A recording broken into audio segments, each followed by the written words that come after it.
Time right now, 7:34, and there have been a total of 72 mass shootings nationwide since the start of the new year, according to the Gun Violence Archive. Yeah, the latest shooting took place inside of a mall in El Paso, Texas. One person killed, 3 others were injured. Now, this comes less than 48 hours after a lone gunman opened fire on the campus of Michigan State University, killing 3 students, injuring 5 others, prompting this now viral video. The reason I'm making this video right now is because it is almost 1 a.m. and I am currently directly across the street from where the shootings at Michigan State occurred. I am 21 years old, and this is the second mass shooting that I have now lived through. 10 years and 2 months ago, I survived the Sandy Hook shooting. The fact that this is the second mass shooting that I have now lived through is incomprehensible. So students and faculty gathered for an emotional vigil last night where they comforted each other and paid tribute to their classmates. With a growing number of mass shootings, there are also a growing number of young people who've survived more than one of these tragedies. Joining us this morning to discuss the long-term impacts this can really have on their mental and emotional health, psychologist Dr. Gardere. So Dr. Gardere, thanks for being here this morning.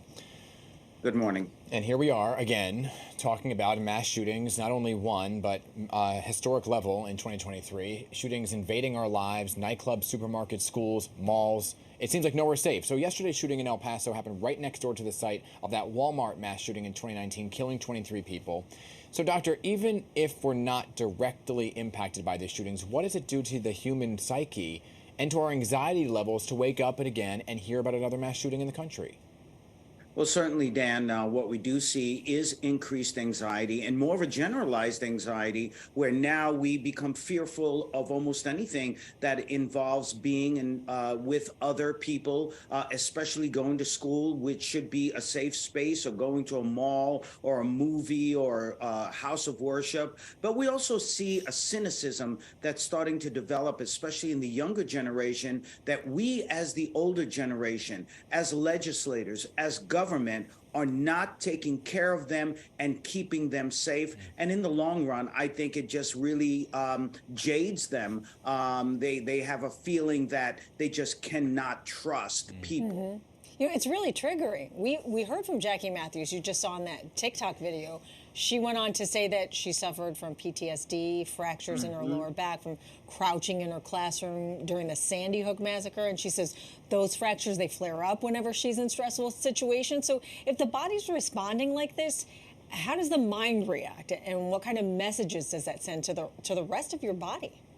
That's right, Hazel. So it all begins at the command center, right? From the brain. We see some of these somatic conditions that cause us to really, the body becomes super stressed. The emotional immune system begins to lessen. And so what we see is being tense like that can cause all sorts of issues, from hypertension to some of the physical manifestations that we're talking about. And for someone like this young lady who's been through a couple of these situations already with regard to mass shootings, well, what we see is a re-traumatization over and over again, which then begins to affect not just their emotional, but as we can see here, their physical health. I mean, but think about where we're at, right? Think about that. Jackie Matthews, not the only Michigan student who's experienced a mass shooting at a school before.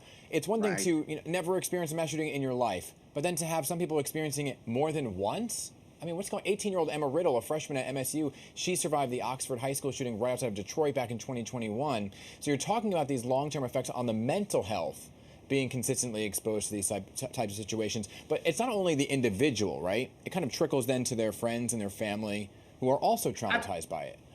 Absolutely. So what we tend to see is that a lot of the people, the circle of the people who are near these individuals, also through an psychological contagion, because of empathy, because of validating what that person is going through, they experience it too. We hope they build some resilience But if these things are not solved, if we don't have sensible gun laws, if we're not able to provide assistance to our young people and make sure that they are able to be part of the rituals to mourn those who are no longer with us, then it can cause just a cascading of all sorts of psychological issues and future issues with their relationships in the future. This has become, Dan, what you're talking about, our new normal, and it's not healthy.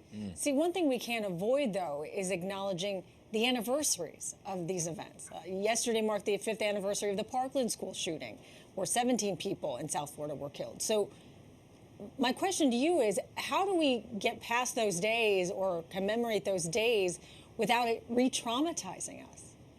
Hazel, it is the former, as you said. How do we commemorate? How do we have vigils? We have to have what we call in psychology the catharsis, being able to express the angst, the anger, the fear, the frustration. That is a very healthy thing. So I think every year that we should do the best that we can in local, state, federal government to make sure that we mourn those that have passed, but also honor those who survived, and as well making sure that we praise the heroes who, went in there and did their best to save as many people as possible, and also monitor the mental health of those who have been involved.